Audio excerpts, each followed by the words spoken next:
The phone rang just as I was about to pour my coffee. It was Sarah. My heart sank a little. My daughter, a grown woman of 28, still had the power to make my stomach churn with a single ring. I took a deep breath, picked up the receiver, and braced myself for whatever was coming next.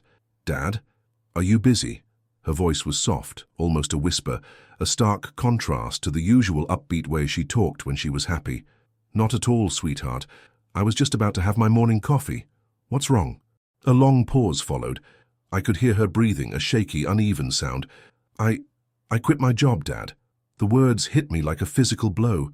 The coffee pot in my hand felt heavy, and I almost dropped it. This was the third time in 2 years. "Sarah, you can't be serious. What about the rent, the car payment, the bills?" "I know, Dad, I know, but I just couldn't do it anymore. The stress, it was too much." My knuckles were white from gripping the phone. "Stress? Sarah, every job has stress. It's a part of life. You can't just run away from it every time things get difficult." "You don't understand," she said, a little more forcefully this time. "They were making me work weekends without notice, and my boss was so condescending. I'm telling you, Dad, it was a toxic environment." A toxic environment. That was her new favorite excuse. I closed my eyes and leaned against the counter, the aroma of the fresh coffee now a bitter irony.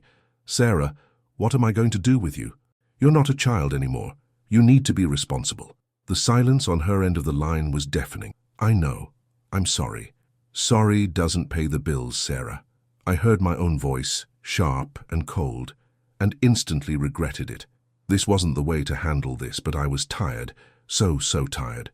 My life for the past few years had been a series of financial bailouts and emotional roller coasters, all fueled by my daughter's inability to hold down a job. Can I come over?" she asked, her voice small. "Of course you can, always." I sighed. "But we need to talk, really talk. This can't go on." I hung up and stood there for a long time, staring at the phone. My life had been simple since I retired from plumbing. I had my coffee in the morning, went for a walk in the park, and spent my afternoons tinkering in the garage. My savings were modest but sufficient, enough to live comfortably in my small house in a quiet suburban neighborhood. But with every new crisis, that security felt more and more fragile. My wife Helen, bless her soul, had always handled the financial side of things. She had a way with money, a meticulousness I never possessed. But she had been gone for 5 years now, and the burden of our daughter's instability fell squarely on my shoulders. I walked to the window and looked out at the street. The sun was shining, a gentle warmth seeping through the glass. A few kids were playing in the park across the road. It looked like a perfect day, but my world felt dark and stormy. I thought back to when Sarah was a little girl. She was so bright, so full of life. She used to draw all over the kitchen floor with crayons, and I would pretend to be mad, but her laugh would make me forget all about it. What happened to that girl? Where did I go wrong? My mind replayed the last phone call. Toxic environment. It was the same excuse she gave the last 2 times she quit. The first time it was a small marketing firm. She said her boss was a micromanager. The second time a non-profit. She claimed the workload was unsustainable. And now this, a graphic design job she'd held for only 5 months. I paid for her graphic design degree, believing in her talent and her dream. She had so much potential, but she seemed to self-destruct every time she came close to success. I poured my now cold coffee down the drain. I couldn't drink it. I needed to get my thoughts in order. When Sarah arrived, I had to be strong. I had to set boundaries. This was no longer just about her. It was about me, too. It was about my future, my security, my sanity. I paced the living room, a worn-out path on the Persian rug. The silence of the house was punctuated only by my heavy footsteps. I saw a picture of Helen and me on the mantelpiece, a faded photograph from our wedding day. We were so young, so full of hope. We had planned a future, a simple, happy life, a life where our daughter would be successful and independent, not a source of constant worry and financial drain. I imagined Helen's face, her kind, understanding eyes. She would have known what to do. She always did. She would have had the perfect words, the right mix of tough love and compassion. I, on the other hand, just felt lost.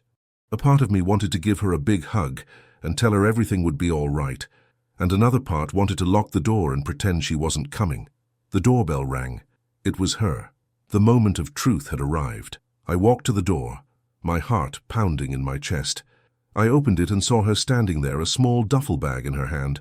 Her face was pale and her eyes were red. She looked exhausted, a shadow of the vibrant young woman she once was. "Hi, Dad," she said, her voice barely audible. I didn't say anything, just stepped aside and let her in. The scent of her perfume filled the air, a familiar, comforting smell. I closed the door behind her, the lock clicking into place, and in that moment, I knew this wasn't going to be an easy conversation. It was going to be a long, difficult journey, and for the first time in a while, I wasn't sure I had the strength for it. But I had to. She was my daughter. "Let's talk," I said, my voice hoarse. She nodded, put her bag down, and sat on the couch, her shoulders slumped. The silence between us stretched on, filled with unspoken anxieties and a mountain of history we were both too afraid to face.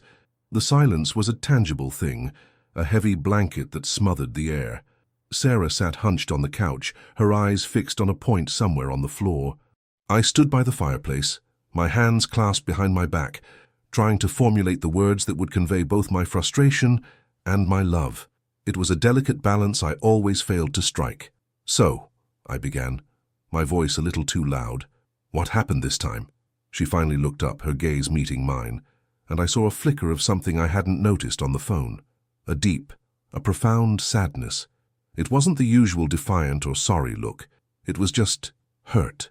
"I told you, Dad." It was the stress. The deadlines, the demanding clients. I felt like I was drowning. She spoke slowly, as if each word was a physical effort. "Everyone feels that way sometimes, Sarah," I said, trying to be gentle. "That's part of being an adult. You can't just quit every time you feel overwhelmed." She shook her head, a slow, weary motion. "It wasn't just that. It was my boss. He was always so critical. Nothing I did was ever good enough." A familiar wave of exasperation washed over me. "He's your boss, Sarah. He's supposed to give you feedback." It wasn't feedback, it was constant, relentless criticism. He'd make me redo things over and over, even when they were perfect. He said I lacked professional polish, and that I should think about a career change if I couldn't handle the pressure. Her voice broke on the last few words. I sat down in the armchair opposite her. This was new. Usually her complaints were vague. "He said that?" She nodded, a single tear tracing a path down her cheek. "I tried, Dad, I really did. I put in extra hours, I stayed late. I even worked through lunch, but nothing was ever good enough. And then he started making these passive-aggressive comments about my personal life, about how I seemed distracted and how I needed to get my act together. It felt like I was back in high school again, trying to prove myself to a teacher who already had it in for me. A knot formed in my stomach. Was I being too harsh? Was there more to this than just a lack of resilience?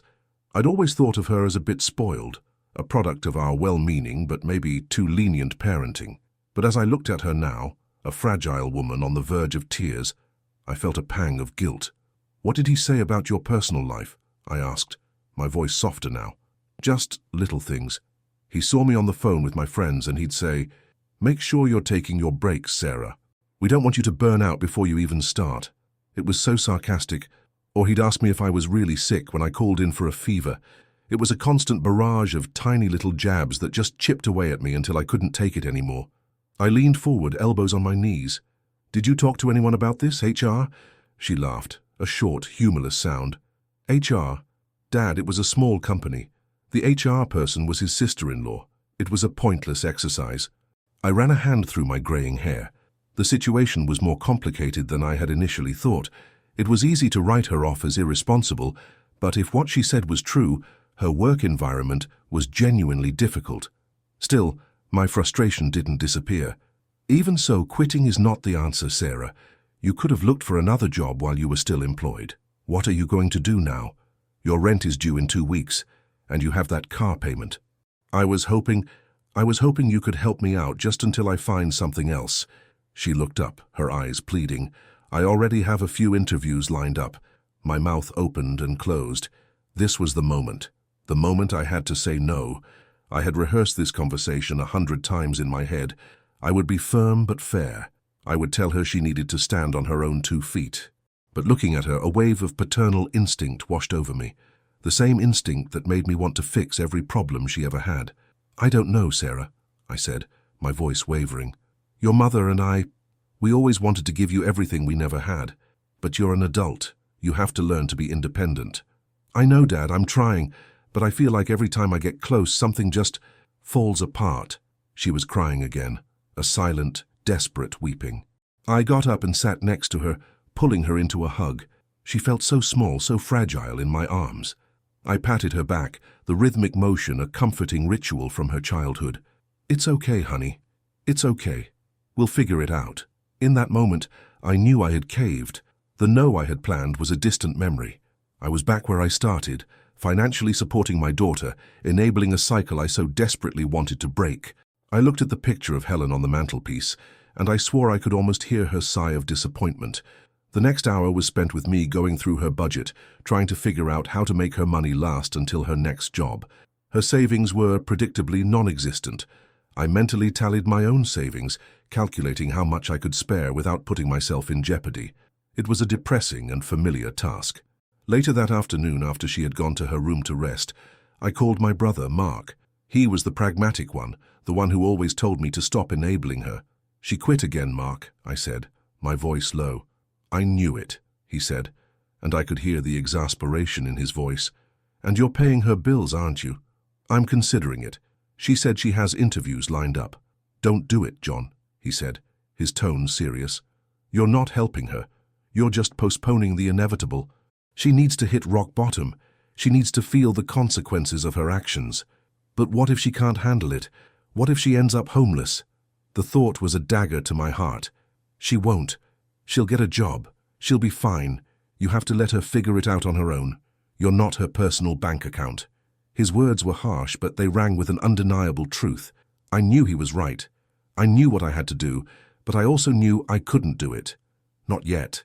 Not while I could still see the scared, tearful face of my little girl on the couch. I hung up, the weight of his advice pressing down on me. I stood in my kitchen, a quiet, orderly space that reflected my life before Sarah's chaos. And as I stared at the clean countertops and the gleaming sink, I realized that I was trapped. Trapped by my own love, my own fear, and my own inability to let go. The next morning was as gloomy as I felt. A thick fog had rolled in overnight, shrouding the neighborhood in a damp grey haze. The trees dripped with moisture, and the air was heavy with the smell of wet earth. It was a day for introspection, for digging into the roots of things, just like the old plumbing jobs I used to do. Sarah came downstairs around 10. She looked a little better, her face washed and her hair pulled back in a ponytail. She sat at the kitchen table while I made scrambled eggs, a ritual from her childhood. "Smells good, Dad," she said, her voice a little brighter. "Eat up," I replied, placing a plate in front of her. "You need to keep your strength up for all those interviews." A flicker of worry crossed her face. Right, the interviews. We ate in comfortable silence, the clinking of our forks the only sound. I watched her from across the table. Her posture was still a little slumped, but there was a resilience in her eyes that I hadn't seen yesterday. Maybe she was ready to face this head-on. "I've been thinking about what you said," I started, wiping my mouth with a napkin. "About your last job, it sounds like it was a really difficult situation." She nodded, a bit of relief washing over her face. "It was. It really was. But you know," I continued, "this isn't the first time. The job before that, and the one before that. There seems to be a pattern here, Sarah." She sighed, pushing her plate away. "I know, Dad. I'm a mess. I don't know what's wrong with me." "I think we both need to be honest here," I said, leaning forward. "This can't go on. My retirement savings are for my future, not for bailing you out every few months." She flinched as if I had struck her. "I know. I'm sorry. I'm so sorry." "I'm not saying this to make you feel guilty, honey," I said, reaching across the table and taking her hand. "I'm saying this because I'm worried. About you. About me. About our future." She looked down at our clasped hands, her thumb tracing the lines on my palm. "What do you want me to do?" she asked, her voice small. "We're going to make a plan," I said, a sense of purpose finally taking hold of me. "I'll cover your rent for this month, and the car payment. But that's it. This is the last time. You have to find a job within the next month, and you have to start a savings account. Every paycheck, a little bit goes into that account, no matter what." "Okay," she said, nodding. "Okay, I can do that. And no more excuses, Sarah. I need you to be honest with yourself. Why is this happening? What is really going on here? She pulled her hand away and stood up, walking to the window. Her shoulders were tense. The familiar wall she put up when things got too personal was back. "I told you, Dad. It's the jobs. They're just not a good fit." "Not a good fit. Or you're not a good fit for them?" I asked, my voice unintentionally sharp. She spun around, her eyes flashing. "What is that supposed to mean?" "It means you need to face some hard truths, Sarah. You have to learn to deal with setbacks, with criticism, with difficult people. That's life. You can't just quit and run home to me every time things get hard." The anger in her eyes was replaced by hurt. "So, you think I'm just lazy? You think I'm just making this up?" "No, of course not," I said, my voice softening. I think there's something else. Something you're not telling me." The silence was back, thick and heavy. She turned back to the window, her back to me. The tension in the room was unbearable. "I think I should go," she said finally, her voice flat. "Go? Where?" I asked, confused. "To a friend's house. I need to be alone." "Sarah, don't do this. We need to talk about this. We need to figure this out together." "There's nothing to figure out, Dad. I'm a failure. You've made that very clear." "That's not what I said. I'm just worried about you. I want what's best for you." She finally turned around and her eyes were filled with an old, familiar pain I hadn't seen in years. "What's best for me? You want me to be like you, to be a plumber, to work my whole life at a job I hate just to make ends meet. Is that what you want?" The words stung. "I never said that, Sarah. I always supported your dreams. I paid for that expensive art school. I encouraged you to be a graphic designer." "You said you did," she said, a bitter edge to her voice. "But every time I had an idea, you'd find a way to tear it down. That's not practical, Sarah. How are you going to make money with that? You should have a backup plan. The arts are for dreamers, not for people who want to be successful. You always had a way of making me feel like my dreams were foolish, like they were impossible." The accusation hit me hard. I thought back to the conversations we'd had when she was in high school. I remembered saying those things. I was just trying to be a responsible father. I was trying to protect her from the harsh realities of the world. I had seen so many people fail because they followed a pipe dream. I didn't want that for her. "I was just being a realist," I said, the words sounding hollow even to my own ears. "I wanted to make sure you had a stable life." "Stable?" She laughed, a painful, broken sound. "My life is anything but stable, and it's all because I'm not strong enough to be what you wanted me to be. I'm not a realist. I'm a dreamer, and I just can't seem to make that work in this world." She turned and walked out of the kitchen, leaving me alone with the half-eaten plate of eggs and the ghosts of my past mistakes. I had tried to be a good father, to provide for my daughter, to give her a better life than I had. But in my misguided attempt to be a realist, had I crushed her spirit? Had I sowed the seeds of her instability years ago, without even realizing it? I sat there for a long time, the fog outside pressing in on the windows, the weight of the past settling on my shoulders. I had been so focused on fixing her present that I had forgotten to look at our shared past. And in that past I saw a reflection of myself, a man who had unintentionally created the very problem he was now so desperately trying to solve. The afternoon was filled with the rhythmic sound of a light drizzle against the window pane. I was in my garage, sorting through old tools, a task that usually brought me a sense of calm. Today, however, my mind was a whirlwind of thoughts, and the familiar clang of metal against metal did little to soothe me. Sarah had been in her room since our argument, and the silence from upstairs was a different kind of oppressive. It was a silence of hurt, of things left unsaid and understood. I found an old photograph tucked into a toolbox. It was a picture of Helen and me standing with a young Sarah. She was about 5, her pigtails a little crooked, a bright, toothy grin on her face. We were at the park, and I was on one knee, holding a kite I had just helped her put together. I remembered that day so clearly. The sun was shining, the air was crisp, and for a moment, the world felt perfect. I traced the outline of her smiling face with my finger. She was so full of life then, so carefree. What had happened to her? Was it really my fault? Had my words, my misguided attempts at being a realist, really done that much damage? I closed my eyes, and a different memory came to me. A memory from a few years ago. Sarah had just graduated from college and was so excited to start her career. She had an interview at a prestigious design firm downtown. She was so nervous she could barely speak. I had tried to give her a pep talk. "Just be yourself, Sarah. They'll see how talented you are, I had said. What if I'm not good enough, Dad? She had asked, her eyes wide with fear. Nonsense. You're the best. You've got this. But even as I said the words, a small, nagging voice in my head had whispered, Be realistic, John. This is the real world. Not everyone gets their dream job. Tell her to have a backup plan. I had pushed the thought away, but maybe a part of me had let it show on my face. Maybe she had seen my doubt. I put the photo back in the toolbox and went back inside. I walked upstairs and stood outside her door. I could hear the faint sound of music, a melancholy tune that suited the mood of the day. I raised my hand to knock, but hesitated. What was I going to say? I was sorry for saying I was just a realist. I was sorry for not believing in her enough. I lowered my hand and walked back downstairs. I needed to talk to someone, not Mark. He would just tell me I was being too soft. I needed to talk to someone who understood both sides of this. I picked up the phone and dialed the number for my wife's best friend, Carol. She was an art teacher, and she had always had a special connection with Sarah. John, what a surprise, she said, her voice warm. How are you? Not so good, Carol. Sarah's here. She quit her job again. Oh, John, I'm so sorry to hear that. She told me things were getting rough at work. She told you? I asked, a little hurt. Yes. We talk every now and then. She was telling me about her boss, how he was making her feel like she was back in school again, like she was worthless. Did you know she feels like I did the same thing, that I crushed her dreams? I confessed, the words tumbling out of my mouth. A long pause followed. John, I'm not going to lie to you. Sarah always felt a little insecure about her art.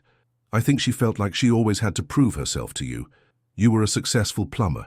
You had a concrete skill. You could fix things. Art is so abstract. I think she felt like her passion wasn't as valuable as your profession. My heart sank, but I told her I was proud of her.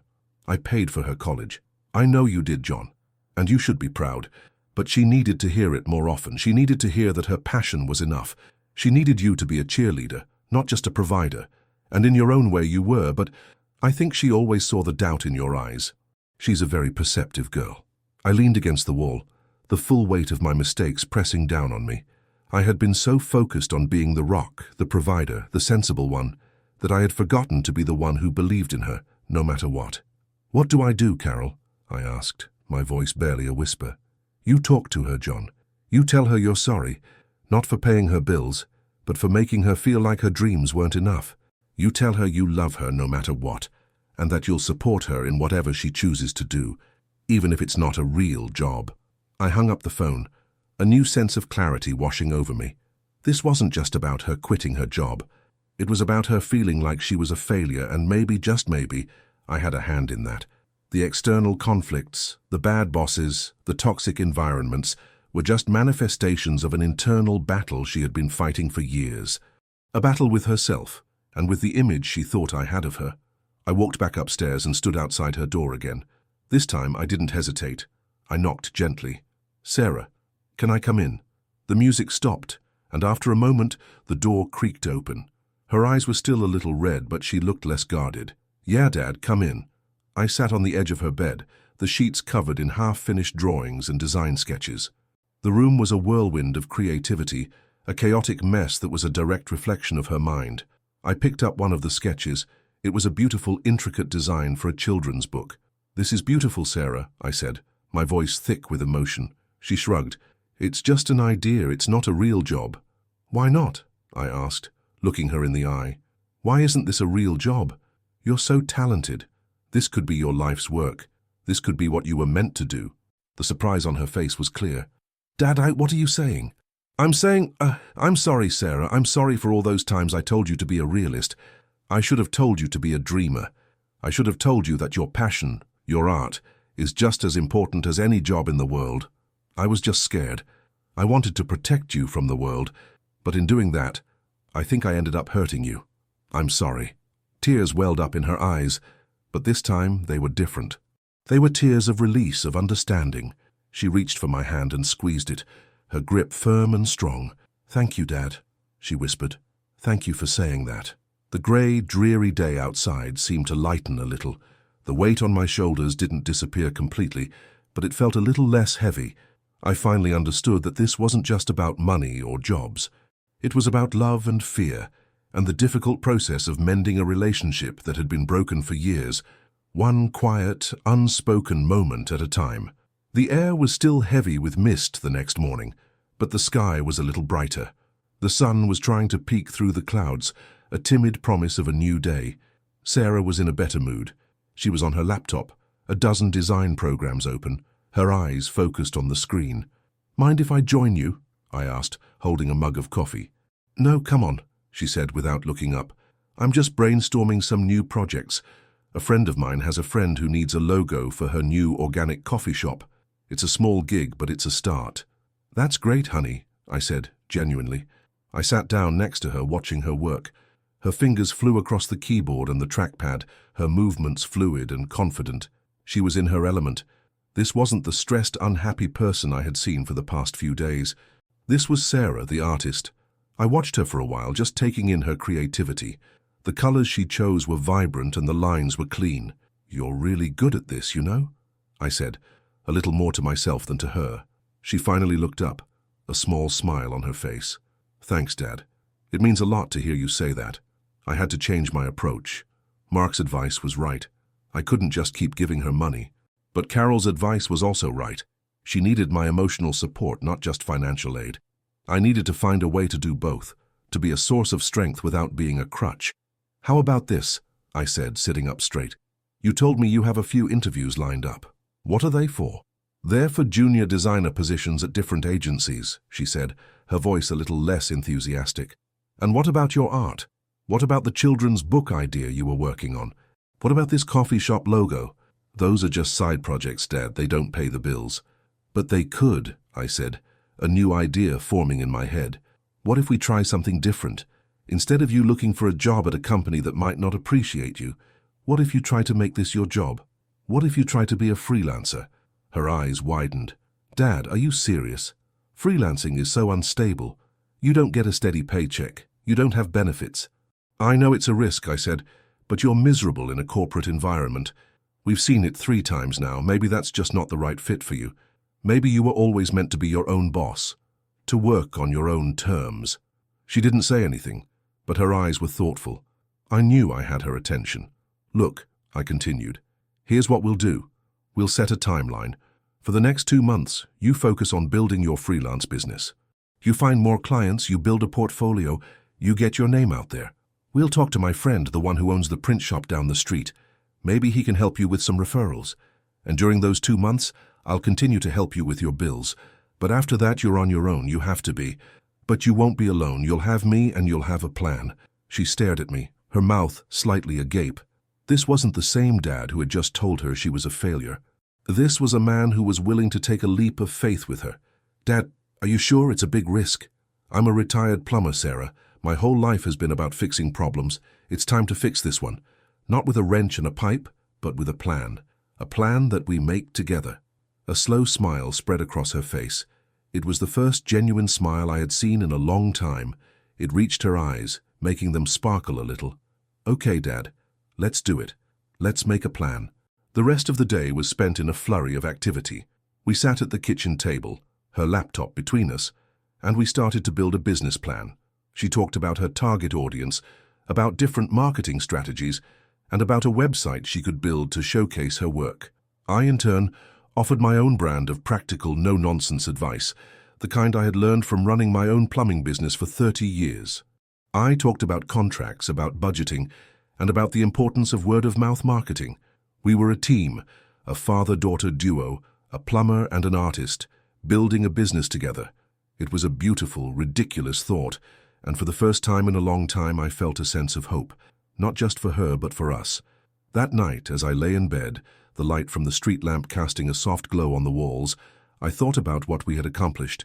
It wasn't just a business plan. It was a new foundation. We were no longer on opposite sides of a divide. We were on the same side, working towards a common goal. I hadn't just given her money. I had given her my support, my belief, and my time. And that, I realized, was worth more than all the money in the world. I smiled to myself, the old familiar knot of worry in my stomach a little looser. This was a new chapter, not just for her, but for me too. A chapter where I wasn't just her provider, but her partner. And in that, I found a new sense of purpose. The next few weeks were a blur of activity. My quiet, orderly house was transformed into a bustling hub of creativity and commerce. The kitchen table, once reserved for my morning coffee, was now a makeshift office cluttered with sketches, laptops, and coffee cups. Sarah was a woman possessed. She was up at the crack of dawn, working tirelessly, her energy boundless. I watched her with a mixture of pride and awe. This was the girl I always knew she could be, the one who was full of fire and passion, the one who, when given the chance, could accomplish anything she set her mind to. Our days had a new rhythm. I would wake up and make breakfast while she was already engrossed in her work. We would eat together, discussing her progress, her new clients, and her ideas for her website. In the afternoons, I would go for my walk, leaving her to her work, and in the evenings we would sit together, watching an old movie or just talking. Our conversations were no longer strained. They were open, honest, and filled with a new kind of respect. "I got another client, Dad," she announced one evening, her eyes shining. "A local bakery needs a new logo and a menu design, and they want it by the end of the month." "That's great, Sarah. You're really on a roll," I said, my heart swelling with pride. "How are you going to manage the deadline?" But she laughed. "I've already started. I've got a plan." I had to admit, I was impressed. This was not the same person who had caved under the pressure of a 9-to-5 job. This was a different Sarah, a more confident, more resilient version of herself. But even with her newfound confidence, the old doubts still lingered, for both of us. One day, a few weeks into our new arrangement, she got a call from a prospective client. I could hear her end of the conversation from the living room. "Yes, I understand," she said, her voice a little too high. "No, I'm not sure if I can get that done by the end of the week. That's a very tight deadline." "Okay, thank you for your time." She hung up, her shoulders slumped. I could see the frustration on her face. "What was that about?"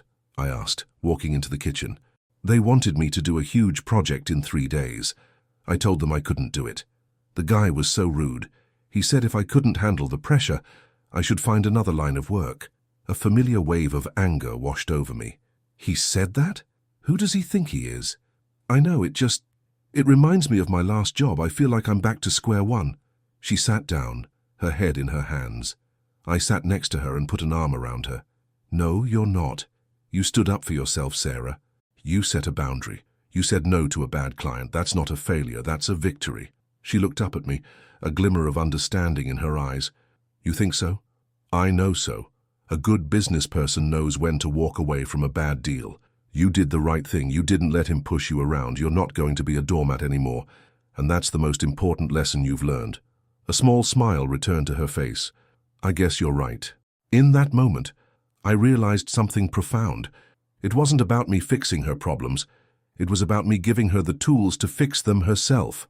It was about me being a sounding board, a source of encouragement, and a safe place to land. It was about me trusting her to make the right decisions, even if they were difficult. The 2 months flew by. The website was launched, the coffee shop logo was a hit, and she had a steady stream of small projects. The initial financial aid I had given her had been repaid with her hard work and dedication. One evening she came into the living room, a check in her hand. "Here, Dad," she said, handing it to me. "This is for the rent and the car payment. I got my first big check from a client. I've got enough to cover everything." I looked at the check. It was a small amount, but it felt like a fortune. It was a tangible symbol of her independence, her hard work, and her resilience. "Keep it, Sarah," I said, pushing it back to her. "This is your money, your business, your success." "But you helped me, Dad. You gave me the loan." "It wasn't a loan, honey. It was an investment in you, and I think it's paying off." Tears welled up in her eyes. She hugged me tightly, her body shaking a little. "Thank you, Dad, for everything. I'm just proud of you, honey. You did this. You did it all on your own." And she had. I had provided the initial push, but she had taken the leap. She had faced her fears, confronted her insecurities, and built something from the ground up. She was no longer just my daughter, a source of worry and frustration. She was an independent, successful woman, and in that I found a profound sense of peace. The old doubts hadn't disappeared completely, but they had faded, replaced by a new, more solid feeling, the feeling of a father watching his child finally soar. The storm was still there, but now we were both standing strong against it, a testament to the power of understanding, support, and a little bit of faith. Life settled into a comfortable, new routine. Sarah had officially moved back into her own apartment, and the kitchen table was once again just a place for my coffee. But the quiet of the house was different now. It was a peaceful quiet, not a lonely one. I would get texts from Sarah throughout the day, updates on her projects, pictures of her new designs. She was thriving. Her freelance business was growing, slowly but surely, and she was learning to manage her own finances, her own clients and her own time. I felt a sense of purpose that had been missing since I retired.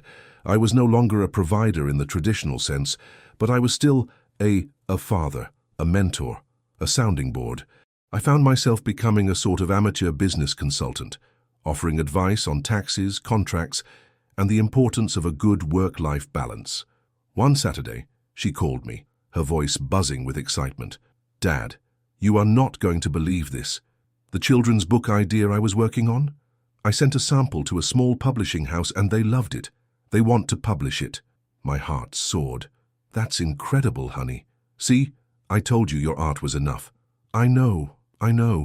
But here's the thing. They want me to do all the illustrations and it's a huge project. I'm going to need to hire a freelance editor and maybe a marketing assistant. I'm going to need help." The old familiar knot of anxiety returned. Was this too much for her? Was she taking on too much, too fast? I remembered the last time she had felt overwhelmed and had quit her job. I had to be careful. I had to be a partner, not a worrier. "Slow down, honey," I said, trying to keep my voice calm. "This is great news, but we need to take a step back and make a plan. We can't let this be another source of stress." She took a deep breath. You're right. I'm just so excited." "I know. I am too. Let's make a new plan, a plan for success." We met for dinner at her favorite Italian restaurant. We sat in a small booth surrounded by the clatter of plates and the murmur of conversation, and we talked for hours. We made a list of all the things she would need to do: find a good editor, find a marketing person, set a budget, and create a timeline. I offered to help her with the business side of things, going over the contract from the publisher, making sure she wasn't getting taken advantage of. As we were leaving the restaurant, she stopped and turned to me. "Dad, I couldn't have done this without you." "Nonsense," I said, a little flustered. "This is all you, honey. You did this." "No, I mean it," she insisted. "You didn't just give me money. You gave me a new perspective. You showed me how to be a professional. You gave me the confidence to believe in myself." Her words hit me like a ton of bricks. I had always thought of myself as a simple plumber, a man who worked with his hands and wasn't good with words or emotions. But in my own clumsy way, I had been her rock, her foundation. I had helped her build a life for herself, a life that was stable, not just financially, but emotionally. I smiled, a genuine, warm smile. "I'm just proud of you, Sarah. You've come a long way." "We've come a long way," she corrected, and I knew she was right. The next few months were a new kind of challenge. She was busier than ever, working on the illustrations, meeting with her new team, and dealing with the pressure of a major project. But this time, it was different. She wasn't just working for a paycheck. She was working for herself, for her passion, for a dream that had been years in the making. The stress was still there, but it was a different kind of stress. It was the stress of a professional, not the stress of a defeated employee. And every time she felt overwhelmed, she would call me, not to ask for money, but to talk things out, to vent, and to get my advice. I had a front row seat to her transformation. I watched her go from a scared, insecure girl to a confident, successful woman. I watched her grow, not just professionally, but personally, and in that, I found a deep, profound sense of contentment. My plumbing days were over, but my work wasn't. I was still a fixer. I was still building things. I was still creating a better future, one conversation at a time. The day of the book launch was a whirlwind of emotions. Sarah's book, The Adventures of Milo the Mouse, was finally out. The local bookstore was packed with people, children with their parents, and a few old friends and family. The air was filled with the smell of new paper and the happy chatter of people. I stood in the back of the store, watching her sign copies of her book. She was in her element. She had a bright smile on her face, and she was talking to every person who came up to her, her eyes sparkling with joy. She was no longer the small, defeated woman who had stood on my doorstep just a few months ago. She was a confident, successful author and illustrator. My brother Mark came up to me, a proud smile on his face. "She did it, John," he said, patting my back. "I've never seen her so happy." "She really did," I said, my voice a little hoarse. "I'm so proud of her." "And you should be proud of yourself too," he said, looking at me. "You didn't just give her a handout. You gave her a way to stand on her own 2 feet. You taught her how to be a businesswoman." I shook my head. "I just gave her a little push, Mark. She did all the work." He smiled knowingly. "Sometimes a push is all a person needs." Later that evening, after the crowd had thinned, Sarah and I went for a celebratory dinner. We sat across from each other, a comfortable silence between us. We were both exhausted, but in a good way. "I can't believe this is real," she said, looking at me, her eyes filled with a mixture of disbelief and joy. "I'm a published author. I have my own business. I'm happy." "You deserve it, honey," I said, a lump in my throat. "You worked so hard for this." "I know, but I couldn't have done it without you, Dad. You believed in me when I didn't believe in myself." "I always believed in you, Sarah. I just had a clumsy way of showing it sometimes." She laughed, a beautiful, genuine sound. "I know, but you found a new way. You taught me that it's okay to be a dreamer as long as you have a plan. You taught me that it's okay to fail as long as you learn from it. You taught me that it's okay to be a little scared as long as you have the courage to try again." The waitress brought our food, and we ate in a comfortable silence, the memories of the past few months swirling between us, the hard conversations, the long nights of planning, the moments of doubt and triumph. It had been a long, difficult journey, but it had been worth it. As we were leaving the restaurant, she stopped and gave me a big hug. "I love you, Dad," she said, her voice muffled against my shoulder. "Thank you for not giving up on me." "I could never give up on you, honey," I said, hugging her back, a profound sense of peace washing over me. I got into my car and started the drive home. The city lights twinkled in the darkness, a beautiful, chaotic symphony of life. I thought about the journey we had been on, and I realized that it wasn't just her who had grown. I had changed too. I had learned to be a better father, a better man. I had learned that my job wasn't just to provide, but to support. It wasn't just to fix things, but to help her build them herself. I smiled, a genuine, unburdened smile. My daughter, the woman who had quit her job 3 times, had finally found her purpose, and in that I had found mine too. A few months after the book launch, life had settled into a comfortable, happy routine.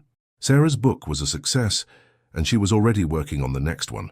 She was a regular on the local news, giving interviews about her journey from corporate burnout to successful entrepreneur. I watched her on TV, my heart bursting with pride. But even with all the success, a small part of me was still worried. Was this all just a phase? Would the next big obstacle send her running back to me, defeated and unsure? I couldn't shake the feeling that a ghost from her past was still lingering, waiting for the right moment to return.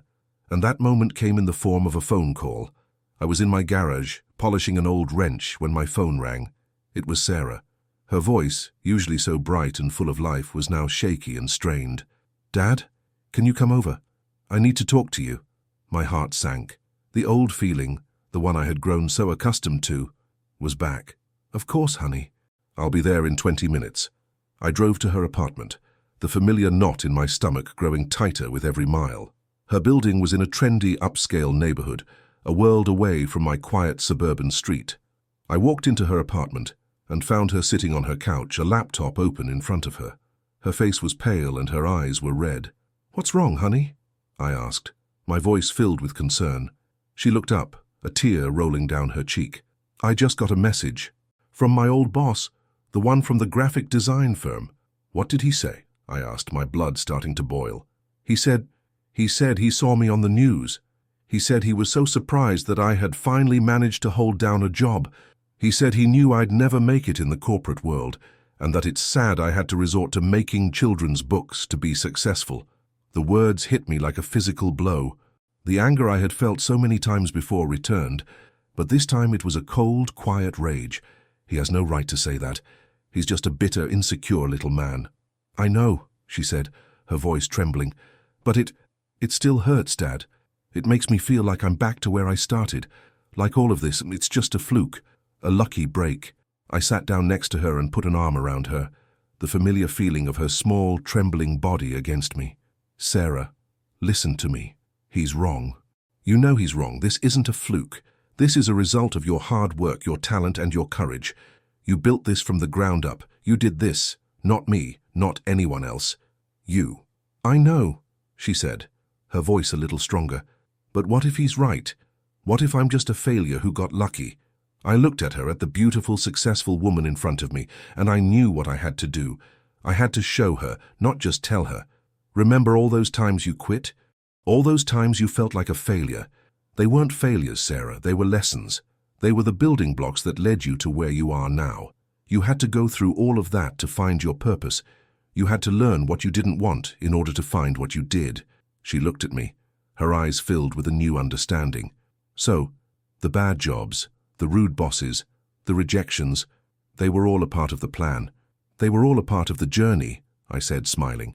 They were all leading you here, to this book, to this business, to this life that you built for yourself. You weren't a failure, Sarah. You were just on a different path, a path that was always meant for you. A slow smile spread across her face, the tears on her cheeks a little less painful now. You always know what to say, Dad. That's what dads are for, honey, I said, pulling her into a hug. Now, what are you going to do about that email? She looked at her laptop, a determined look in her eyes. I'm going to delete it, and I'm going to block him. He doesn't get to live in my head anymore. He doesn't get to be a part of my story. He's just a ghost from the past. I watched her as she deleted the email, her fingers moving with a new sense of confidence, and in that moment I knew that the ghost of the past was finally gone. She was free, free to be herself, free to be happy, and free to build a future that was all her own. And in her freedom, I found my own peace. The success of Sarah's first book led to a contract for a second and then a third. Her freelance business continued to flourish, and she was now a bona fide success story. Her life was filled with a new purpose, and she was a far cry from the insecure, frustrated young woman she used to be. I, too, had found a new sense of purpose. I had taken up volunteering at a local community center, teaching a basic plumbing course to young men and women who were struggling to find their footing. I was a mentor, not just to Sarah, but to a new generation. One day, Sarah came to visit me at the community center. She watched me as I taught, my hands stained with grease, my voice a low rumble. "You're a good teacher, Dad," she said, a small smile on her face. "You have a way of making it all sound so simple." "It's not so simple," I said, wiping my hands on a rag. "But a lot of people just need a little guidance, a little push in the right direction." "Sounds familiar," she said, winking. Later that day, we sat on a bench outside, the sun warm on our faces. "I have an idea, Dad," she said. "I've been thinking about all the young people who are just like me, people who have talent, but they don't have the support or the confidence to make their dreams a reality. What if we created a program for them?" "A program?" I asked, intrigued. "Yeah, a program where we mentor young artists, where we teach them the business side of things, how to find clients, how to set a price, how to deal with setbacks. We could teach them that it's okay to be a dreamer, as long as you have a plan." My heart swelled with pride. She wasn't just thinking of herself anymore, she was thinking of others. She was taking her pain, her past, and turning it into a source of hope for others. "That's a beautiful idea, Sarah," I said, my voice thick with emotion. "It's a wonderful idea. We could call it the Dreamers Project," she said, her eyes shining. "What do you think?" "I think it's perfect," I said, pulling her into a hug. "I think it's just perfect." And so we started a new project. We worked together, side by side, creating a curriculum, finding a space, and recruiting our first group of students. We were a team again, a father and daughter, a plumber and an artist, building something beautiful and lasting. The first day of the program was a small, quiet affair. We had 5 young people, all with different talents and different stories. As I stood at the back of the room watching Sarah talk to them, her voice filled with passion and conviction, I felt a deep sense of contentment. I looked at her, at the confident, successful woman who was now a mentor to others. I thought about the scared, insecure girl who had stood on my doorstep just a few years ago, and in that moment, I knew that the story of my daughter wasn't just about her quitting her job. It was about her finding her purpose. It was about her overcoming her past and building a better future. And it was about a father who, in trying to save his daughter, had ended up saving himself. The sun set, casting a warm glow on the faces of the young dreamers. And in that glow I saw a reflection of my daughter's face, a face filled with hope, with purpose, and with a new kind of peace. The Dreamers Project was a resounding success. The first group of students graduated with a sense of purpose and a solid business plan. The second group was even larger, and our little community center studio was buzzing with activity. Sarah was an inspiration to everyone she met. She had a way of cutting through their insecurities, of seeing their potential even when they couldn't. I was her silent partner, her trusted advisor, the man who handled the logistics while she handled the dreams. One evening, as I was working late in the studio, a knock came on the door. It was a cold, late autumn evening, and the wind was howling outside. I opened the door and saw a young woman standing there shivering, her hands shoved deep in her pockets. She looked lost, and she was carrying a worn-out portfolio. "Hi," she said, her voice small. "I'm sorry to bother you so late. My name is Emily. I saw the ad for your program, and I just needed to talk to someone." I looked at her, and I saw a reflection of my daughter years ago. The same uncertainty, the same fear in her eyes. "Come in," I said, a little too quickly. "Come in, get out of the cold." I led her to a small office, and I made her a cup of hot cocoa. She held the mug with both hands, the warmth slowly seeping into her cold fingers. "What's on your mind, Emily?" I asked, my voice as gentle as I could make it. She took a deep breath. "I'm a designer. I've been working at a small firm for about a year now, and I just quit. My boss, he was so condescending. Nothing I did was ever good enough. He made me feel like I was worthless, and I just couldn't do it anymore." The words hit me like a familiar echo. I leaned back in my chair, the memory of Sarah on my doorstep coming back to me. "I understand," I said genuinely. "I know exactly how you feel. My daughter, she went through the same thing. 3 times, in fact." A small smile touched her lips. "Really? What did she do?" I told her the story. I told her about the struggles, the arguments, the financial bailouts, and the ultimate transformation. I told her about the Dreamers Project and how it had all started with a father's love and a daughter's courage. She listened, her eyes wide, her face a mixture of emotions. When I was finished, she was silent for a long time, just looking at me. "Wow," she said finally. I didn't know that was possible. I thought I was just a failure." "You're not a failure, Emily," I said, my voice filled with conviction. "You're just on a different path, a path that's meant for you. You just need a little help to find it." She looked at her portfolio and then back at me. Can I join your program? I don't have a lot of money right now, but I can work hard. I'll do anything." I smiled. "You don't have to pay a thing. The program is free. All we ask is that you bring your talent, your passion, and your determination." Tears welled up in her eyes. "Thank you," she whispered. "Thank you so much." I walked her to the door, the wind still howling outside. As she left, a profound sense of purpose washed over me. I wasn't just helping my daughter anymore. I was helping others. I was a part of a larger story, a story of hope, of resilience, and of second chances.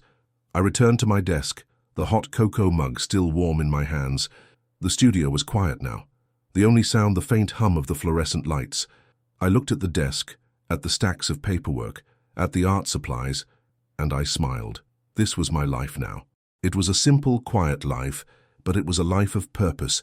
It was a life I had built, not with a wrench, but with a heart full of love, a mind full of wisdom, and a soul full of hope. And in that, I found a deep, abiding sense of peace. The Dreamers Project became more than just a mentorship program. It became a community. Young artists, writers, and designers from all over the city came to us, looking for guidance, for support, and for a place to belong. Sarah was the heart of the program, and I was the backbone. One day, as we were preparing for a fundraiser, she came to me with an idea. "Dad, I've been thinking. We should write a book about our journey. Your story, my story, and the story of all the dreamers we've helped." I was taken aback. "A book? Sarah, who would want to read about an old plumber and his daughter?" "Everyone, Dad," she said, a mischievous glint in her eye. "Everyone. Our story isn't just our story. It's a story about resilience, about second chances, about the power of family. It's a story that needs to be told." I hesitated. I had always been a private person, a man of action, not of words. But as I looked at her, at the passion in her eyes, I knew she was right. Our story wasn't just ours anymore, it was a shared story, a testament to the power of a father's love and a daughter's strength. "Okay," I said, a small smile on my face. "Let's do it. But you're writing the creative parts." "I'll stick to the facts and figures." She laughed. A beautiful musical sound. "Deal." The next few months were spent writing. We sat together day after day in my quiet living room, a notebook between us. We revisited old memories, the painful ones, the happy ones, the ones that had shaped us. We talked about the arguments, the financial struggles, the moments of doubt, and the moments of triumph. It was a journey back in time, a way of reliving our past, but with the wisdom of the present. I was amazed at how much she remembered. The small, seemingly insignificant details, the way I had sighed on the phone, the way I had looked at her when she had told me she had quit. She had been carrying all of that with her, all these years, a weight on her shoulders that I had never even known existed. As we wrote, a sense of healing washed over us. We were no longer just a father and daughter. We were partners in a project that was not just about writing a book, but about building a legacy. The book, titled The Dreamers Project, A Father and Daughter's Journey to Second Chances, was a labor of love. It was honest, raw, and deeply personal. It was a story of a family, flawed but full of love. It was a story of a father who, in his own clumsy way, had tried to do the best he could. And it was a story of a daughter who, with a little help, had finally learned to fly. The book was a success. It became a national bestseller, and we were invited to speak at conferences, at universities, and on television shows. People from all over the country reached out to us, sharing their own stories, their own struggles, and their own dreams. We were a beacon of hope for so many, a plumber and an artist, a father and a daughter, telling a story that had the power to change lives. One day, as we were flying home from a conference, Sarah looked at me, a tear in her eye. "Dad, do you remember that day? The day you told me you were tired of paying my bills?" I nodded, the memory still a little painful. "I do." "I thought you were giving up on me," she said, her voice filled with emotion. "I thought you had finally given up." "I could never give up on you, honey," I said, my voice thick. "I was just trying to find a new way to love you." She squeezed my hand, her grip firm and strong. "You found it, Dad. You found it." The plane landed, and as we walked out into the crisp night air, I looked at her, at the beautiful, successful, and happy woman she had become, and in that moment, I knew that the story of my daughter wasn't just about her quitting her job. It was about her finding her purpose, about her building a legacy, and about a father who had learned that true love wasn't about paying the bills, but about helping a person find the courage to pay them themselves. Years passed. The Dreamers Project became a full-fledged non-profit organization with a team of dedicated mentors and a long list of success stories. The small, quiet office had grown into a bustling, creative hub. Sarah was the director, a leader, and an inspiration. I was still her partner, her advisor, and her rock, but I had taken a back seat, watching her lead with a sense of quiet pride. One spring day, as I was tending to my garden, Sarah came to visit. She was a little out of breath, her face flushed with excitement. "Dad, I have some news," she said, a bright smile on her face. "I'm pregnant. You're going to be a grandfather." The news hit me like a ton of bricks. A new generation, a new life. The old, familiar feeling of fear, of worry, of love washed over me. I pulled her into a hug, my eyes filled with tears. "That's wonderful, honey," I said, my voice choked with emotion. "That's just wonderful." A few months later, my grandson Milo was born. I held him in my arms, a tiny, perfect little person, and I felt a sense of peace that I had never felt before. A new chapter had begun, not just for Sarah, but for all of us. One day, as Sarah was putting Milo down for a nap, she found him chewing on one of my old worn-out wrenches. She laughed and handed it to me. "He's a little plumber in the making, just like his grandfather," she said, winking. I looked at the wrench in my hand, at the familiar nicks and scratches, and a wave of nostalgia washed over me. This old tool, this old profession, had been a part of my identity for so long. But now, my identity was something else. It was a grandfather, a mentor, a partner. Later that day, as I was rocking Milo in the old rocking chair, Sarah came into the room. She was holding a children's book, the same one she had written all those years ago. "Look, Milo," she whispered, her voice filled with love. This is a story about a little mouse who learns to follow his dreams, and this is a picture of his grandfather who helped him. She showed him a picture of a little mouse standing next to an old, kind-looking mouse with a small wrench in his hand. I saw myself in the drawing, a simple, happy man, a man who had found his purpose in the most unexpected of places. A tear rolled down my cheek. "You didn't just write a book, Sarah. You wrote a legacy." She smiled, her eyes filled with a deep, abiding love. "We did, Dad. We did."